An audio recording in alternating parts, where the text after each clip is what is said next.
Les marchés financiers commencent la semaine dans le rouge vif, toujours minés par les tensions commerciales. Le rebond technique aura donc fait long feu puisque le CAC repart à la baisse et cède 1,92% pour revenir donc sous le seuil des 5300 points à 5283 points précisément. En cause, le fait que l'administration Trump s'apprêterait à limiter les investissements chinois dans le secteur technologique, une mesure censée interdire l'acquisition de sociétés technologiques américaines par des groupes chinois et empêcher certains transferts de technologies vers l'empire du milieu. Du côté des valeurs, la crainte de voir s'ouvrir un nouveau front dans le conflit commercial entre Washington et Pékin pèse sur le secteur des semi-conducteurs, à l'image de STMicroelectronics qui dégringole de 4,69%. Le secteur automobile qui avait déjà souffert vendredi de la menace de Trump de surtaxer les voitures européennes importées sur le marché américain est de nouveau à la peine. Sur le CAC, Renault perd ainsi 2,57%, Peugeot moins 1,56%. Le secteur parapétrolier subit lui aussi des dégagements à l'instar de Technip FMC ou de Vallourec qui recule de 5,6 et 4,26% respectivement.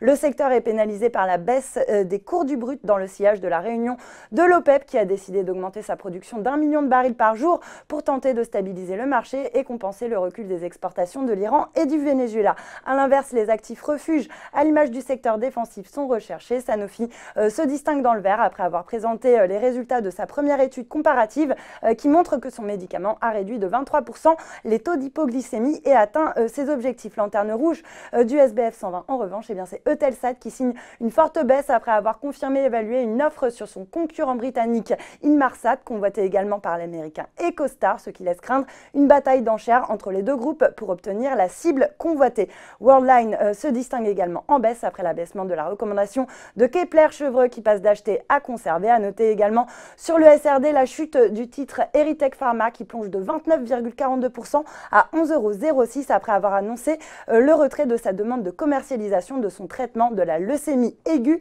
lymphoblastique. Voilà, c'est tout pour ce soir, mais n'oubliez pas, toute l'actu éco et finance est sur Boursorama.